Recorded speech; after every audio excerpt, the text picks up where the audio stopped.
barnaamijkan waxaa marti noogu ah nin dhalinyaro ah oo ka mid ah dadka waqtigan aynu joogno ehelka u ah dhinaca suugaanta waa nin suugaanyahana waa nin dhaqanyahana waa nin gabyaa ah oo la yidhaahdo cabdiweli cali gamadiid cabdiwaaxid cali gamadiid aan idhaahdo cabdiwaaxid waa nin runtii marka la eego dhinaca da ahaan aada u yar laakiin ay ku dugan tahay taariikh iyo suugaan aada u baaxad weyn oo ah dhaqanka soomaalida la xidhiidha waxaan jeclahay qaybtan oo qaybtii koowaad ee barnaamijkan iyo qaybo kaleba inaan idiin soo gudbin doono oo si xidhiidha uga daawan doontaan ama ugala socon doontaan telefishinka ETN aan idinku soo dhaweeyo daawadayaal bal hadda cabdiwaaxid iyo qaybta koowaad ee barnaamijkan aniga oo jecel inaan marka hore aan iskiin baro cabdiwaaxid aad baad umahadsan tahay balaada aad naga aqbashay inaan kugu marti qaadno barnaamijkan suugaanta iyo dhaqanka ee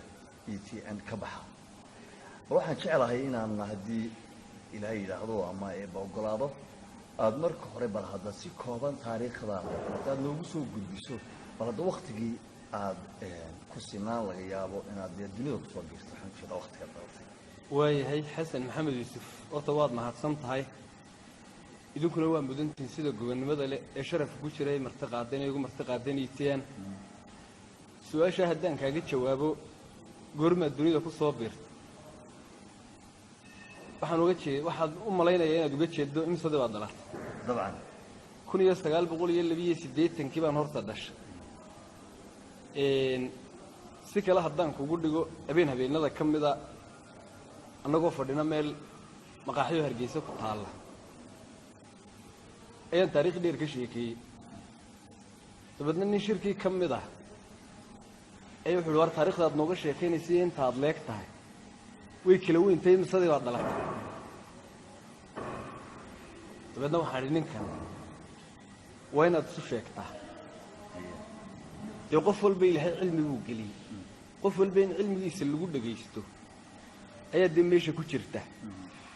markaa ninkii waxaan ku idhi haddii gabay rijaal caarif ah iyo caalin tirina iyo cabdiwaaxid cali baan ahay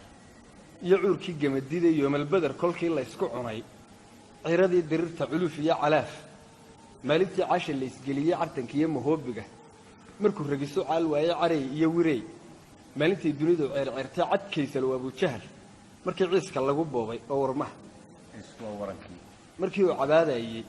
uu caaridka u yaalay gaalada careefka leh markii haadka la cunsiiyey markii cuudka laga qaaday ay caawi sololeysay cishada raggii waxaan ku jiray ciradaa dhigay waa dagaalkii diray waxaad